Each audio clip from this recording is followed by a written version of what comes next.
నమస్తే welcome to Sakshi sports నేను మీ కృష్ణబాల IPL 19వ season ఆరంభ పోరు సందర్భంగా మాజీ ఆటగాళ్ల మధ్య సరదాగా మాటల యుద్ధం చోటు చేసుకుంది. శనివారం చిన్నస్వామి స్టేడియం వేదికగా సన్ రైజర్స్ హైదరాబాద్పై defending champion royal challengers Bengaluru విజయం సాధించింది. ఈ మ్యాచ్లో భారత మాజీ స్పిన్నర్ రవిచంద్రన్ అశ్విన్ వ్యాఖ్యాతగా వ్యవహరించాడు. జియో హాట్స్టార్ హిందీ కామెంటరీ ప్యానెల్లో అడుగుపెట్టాడు. ఈ సందర్భంగా అతడికి స్వాగతం పలికే క్రమంలో సెహ్వాగ్ కొత్త కోడి వచ్చింది అని సంబోధించాడు. అక్కడిదాకా సరదాగా అనిపించినా ఆ తర్వాత సెహ్వాగ్ అన్న మాటలు వివాదానికి దారితీశాయి. ఈరోజు మనం మనసు విప్పి మాట్లాడదాం, ఆలోచించి కాదు అని సెహ్వాగ్ అన్నాడు. దీనికి అశ్విన్ బదిలిస్తూ, ఏదైనా మాట్లాడేటప్పుడు ముందు వెనుక ఆలోచించి మాట్లాడమని మా తల్లిదండ్రులు నేర్పారు, మీరు దానికి విరుద్ధంగా చెబుతున్నారు అని చురకంటించాడు.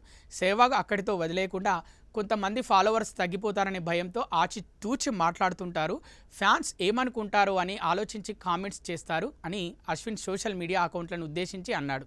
దీంతో వీరిద్దరి కామెంట్లపై పెద్ద ఎత్తున చర్చ జరుగుతోంది. మ్యాచ్ విశ్లేషణ పక్కన పెట్టి ఈ ఇద్దరు వ్యక్తిగత విమర్శల వరకు వెళ్లిపోయారనే వాదనలు వినిపిస్తున్నాయి. 2 ఏళ్ల క్రితం ఐపీఎల్లో అశ్విన్ ప్రదర్శనపై కూడా సెహ్వాగ్ ఘాటుగా వ్యాఖ్యలు చేశాడు.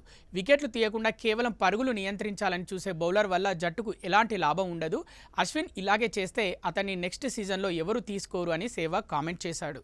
సాక్షి టీవీ ప్రసారాలను నిలిపివేయడం చట్టరీత్యా నేరం. సాక్షి టీవీ ప్రసారాల కోసం మీ స్థానిక కేబుల్ ఆపరేటర్ని వెంటనే సంప్రదించండి. డిటిహెచ్లో, ఇంటర్నెట్లో కూడా సాక్షి టీవీ ప్రసారాలను వీక్షించవచ్చు.